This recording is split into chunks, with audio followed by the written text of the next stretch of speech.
So hey guys, welcome to Sagar Academy. We are back with a new topic that is the heating effect of electric current. ये आपका इस chapter का last topic भी है और इसी के बाद एक छोटा सा टॉपिक और आता है इसके एप्लीकेशंस क्या होते हैं heating effect of electric current के।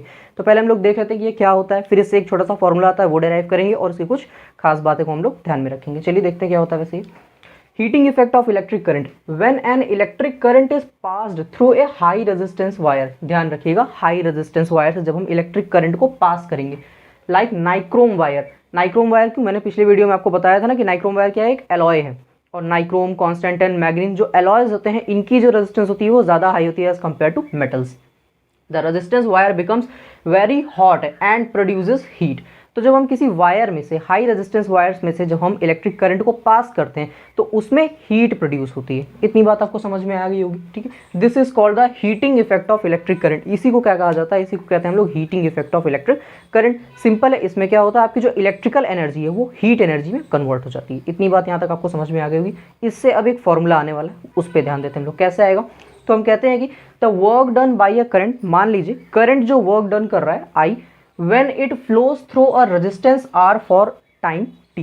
मतलब कितना करंट, आई मीन कितना वर्क डन किया है इस करंट I ने जब वो रेजिस्टेंस R, ठीक है, रेजिस्टेंस R वायर से फ्लो हो रहा है फॉर टाइम t। नेक्स्ट क्या कह रहा है, now when an electric charge Q moves against the potential difference V, the amount of work done is given by. अब हम लोग देख लेते हैं जरा फॉर्मूला। तो वर्क डन की बात है तो पहले हम वर्क डन का फॉर्मूला लिख लेते हैं। क्या था आपका formula, W is equals to Q multiplied by V. कहाँ से आया, potential difference is equals to work done upon में टोटल नंबर ऑफ चार्ज, ठीक है।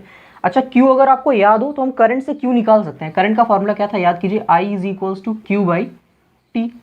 सो q is equals to I into t. Okay, इतनी बात समझ में आ गई। इसी तरह से हम इसका भी कुछ कर सकते हैं। तो ओम्स लॉ को याद कीजिए, ओम्स लॉ क्या था आपका, V is equals to I into R. ये तो डायरेक्ट ही मिल गया हमें, एक ये मिल गया हमें और एक ये वाला मिल गया। तो सिंपल बस हम इसे उठा करके यहाँ पे रख देते हैं, यानी पुट कर देते हैं। कर लीजिए, यहाँ पे कितना हो जाएगा आपका, i into T multiplied by I into are.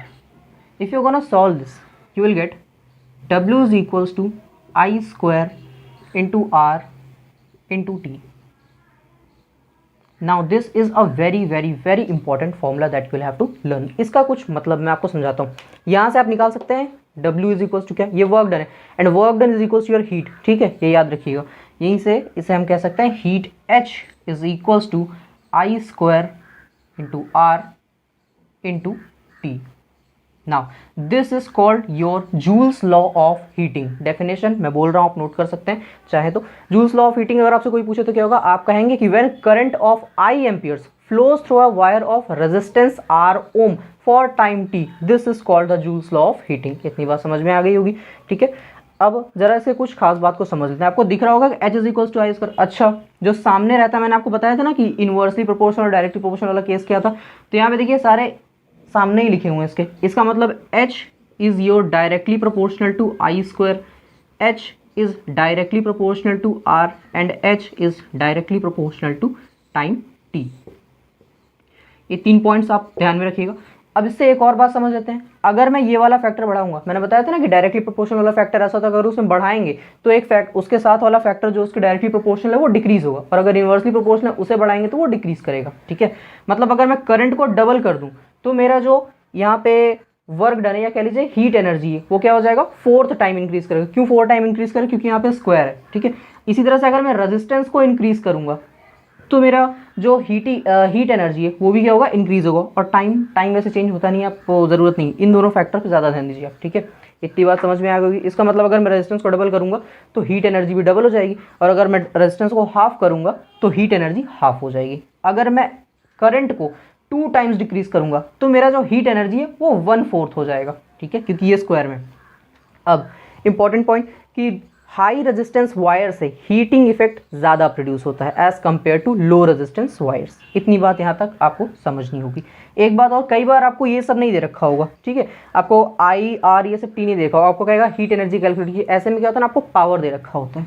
तो एक फॉर्मूला होता है E is equals to P into T, इसे भी याद रखिएगा, ठीक है। टाइम दे रखा होगा, पावर दे रखा होगा, मल्टीप्लाई कर लीजिए, आपको मिल जाएगा। अच्छा, ये E क्या है, ये एनर्जी है, ठीक है। एनर्जी बोले तो आपका हीट। हर इलेक्ट्रिकल अप्लायंस ज़रूरी नहीं है कि हीटिंग इफेक्ट प्रोड्यूस करे। अच्छा, आपके घर में इस हिसाब से तो जो एलईडी वाला बल्ब है वो इलेक्ट्रिकल अप्लायंस है, हीट एनर्जी प्रोड्यूस करता है, मतलब थोड़ी करता है पर उतनी नहीं जितना फिलामेंट वाला बल्ब करता है। टोस्टर बिल्कुल करता है, ठीक है। एक बार आप अब इसका स्क्रीनशॉट ले लीजिए, उसके बाद हम लोग देखते हैं कि एप्लीकेशन क्या क्या है heating effect of electric current के। तो टेक अ स्क्रीनशॉट। तो चलिए गाइस, अब हम लोग देख लेते हैं इसके एप्लीकेशंस क्या होते हैं heating effect of electric current के। That is your application of heating effect of electric currents. The first point यहाँ पे मैंने क्या लिखा हुआ, the heating effect of current is utilized in the working of electrical appliances such as your electric oven, geysers, geyser यानी जो आपके water heaters होते हैं ना, कोल्ड के सीजन में आप लोग इस्तेमाल करते हैं वही वाले, रूम हीटर्स, इलेक्ट्रिक केतली, इलेक्ट्रिक टोस्टर्स, ठीक है। यहाँ तक आपको ये बात समझ में आ गई है ना। Heating effect of electrical appliance का सबसे बेस्ट एप्लीकेशन यही है कि हम इसका यूज़ कहाँ करते हैं, इसका यूज़ हम करते हैं गीजर्स में, जो आपके वाटर हीटर होते हैं उन्हीं को गीजर कहते हैं। अवन हो गया, टोस्टर हो गया, इलेक्ट्रिक आयरन्स, इन सब में हम इसी का यूज़ करते हैं heating effect of electric current का। अच्छा, कैसे होता है, तो एक नाइक्रोम वायर लगी होती है, नाइक्रोम वायर हाई रेजिस्टेंस होता है जिसकी वजह से हीट ज़्यादा उसमें क्रिएट होती है और उसकी वजह से हम अपने कपड़ों को प्रेस कर पाते हैं, सिंपल है। टोस्टर में भी यही सेम फंडा है। नेक्स्ट यहाँ पे एक और पॉइंट लिखा हुआ है क्या, temperature of the heating element of an heating electrical device when it becomes red hot is 900 degree centigrade. बिल्कुल सही है। जब हीटिंग अप्लायंसेस का जो अंदर का हीटिंग डिवाइस होता है ना, जब वो अपने बिल्कुल पीक पर होता है तो उसका टेम्परेचर 900 डिग्री सेल्सियस तक चला जाता है। ये आपको याद रखना जब वो रेड हॉट होता है, ठीक है। नेक्स्ट पॉइंट क्या लिखा, utilized in electric bulb for producing light the filaments of electric bulb are made of tungsten metal. ये याद रखिएगा। Heating effect of electric current का एक सबसे अच्छा एप्लीकेशन कह लीजिए तो वो क्या है, इलेक्ट्रिक बल्ब है। वो जो फिलामेंट्स वाले बल्ब होता है ना, आपका येलो वाला बल्ब होता है जिसमें फिलामेंट होती है अंदर ऐसे करके यहाँ पर बना हुआ है, ठीक है। ये उसका बेस्ट एप्लीकेशन है क्योंकि इसमें हम क्या कर रहे हैं, इलेक्ट्रिकल एनर्जी के थ्रू लाइट एनर्जी को क्रिएट कर रहे हैं। अब ये क्या होता है इसको मैं जरा आपको समझाता हूँ। ये जो फिलामेंट होता है ये टंगस्टन मेटल से बना होता है। अच्छा, क्यों हमने कुछ और यूज़ नहीं किया, क्योंकि जो टंगस्टन मेटल होता है ना, उसका जो मेल्टिंग पॉइंट होता है वो बहुत ज़्यादा हाई होता है और उसकी फ्लेक्सिबिलिटी ज़्यादा होती है। ये जो मटेरियल होता है इसका इवेपोरेशन बहुत कम होता है at the highest temperature of it, ठीक है। इसके अंदर एक तरह की गैस भरी जाती है, या एर्गन या नाइट्रोजन, एआर मतलब argon and N means nitrogen, दो में से एक गैस में भरी जाती है। क्यों भरते हैं और कुछ नहीं भर सकते, क्योंकि ये क्या करते हैं, ऑक्सीडेशन से प्रिवेंट करते हैं। अगर हम ये गैस इसमें नहीं डालेंगे तो इसमें आग लग जाएगी and may be it can explode, ठीक है, फट भी सकता है। और ये आपका ग्लास शेल होता है इसका, ठीक है, जिसमें हम इसे कवर करते हैं। ओके, इतनी बात समझ में आ गई। रीज़न क्या होता है कि हम टंगस्टन को ही यूज़ करते हैं, तो सबसे पहला रीज़न तो यही है। देख लीजिए मेल्टिंग पॉइंट इसका कितना ज़्यादा है, कितना है, 3380 डिग्री सेल्सियस। चलिए रीजंस को देखते हैं अब हम लोग। High flexibility and low rate evaporation at high temperature, मैंने भी बताया ना, ये कम से कम इवेपोरेशन इसका होता है इसका at the highest temperature of it. Next क्या है, it is filled with the chemically unreactive gas like argan and nitrogen. बिल्कुल, एर्गन एंड नाइट्रोजन से हम क्यों भरते हैं, क्योंकि ये क्या करते हैं, केमिकली अनरिएक्टिव होते हैं, इन्हें रिएक्ट करने की जरूरत नहीं, जैसे वैसे ही पड़े रहते हैं, इसीलिए और कोई गैस का यूज़ नहीं किया जाता है। Last point, utilized in electric fuse for protecting household wiring and electrical appliance. ये सबसे अच्छा एप्लीकेशन और सबसे इंपॉर्टेंट एप्लीकेशन है।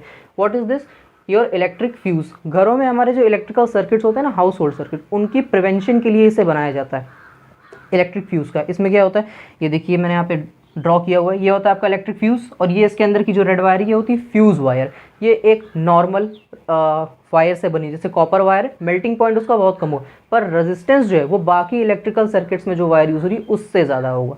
अब अगर ऐसा हो कि इलेक्ट्रिकल सर्किट में अचानक से बहुत तेज़ वो वोल्टेज अप डाउन होता है ना, तो करंट तेज़ होता है, कम होता रहता है, ऐसा होता है ना, तो इस वजह से ऐसा किया जाता है। अगर इसे हद से ज़्यादा करंट मिल जाएगा तो ये सर्किट बीच में से ब्रेक हो जाएगा, और अगर ये ब्रेक हो जाएगा तो आपके जो बाकी के सर्किट हैं वो काम करना बंद कर देंगे। इसका मतलब आपकी जो हाउस होल्ड डोमेस्टिक सर्किट है वो बच जाएगी।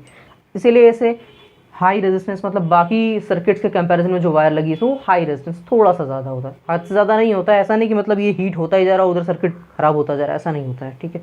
तो यहाँ तक ये हो चुका है आपका applications of heating effect of electric current. पीछे हम लोगों ने एक और फॉर्मूला क्या देखा था आपका, जो भी आया था, H = I² × R × T। I² क्या था, अगर हम करंट को बढ़ाएंगे तो आपका जो हीटिंग की एनर्जी है वो हो जाएगी आपकी 4 टाइम्स इंक्रीज, और अगर रेजिस्टेंस को बढ़ाएंगे तो वो डबल हो जाएगा, टाइम तो टाइम ही है, ठीक है। उसका आपको सारा फंडा पता है। यहाँ पर आपका होता है ये वाला चैप्टर ओवर। अब इसके बाद आएगा एक numerical session and you chapter will be complete. So guys, do like, share and subscribe our channel if you enjoyed the session. Thank you.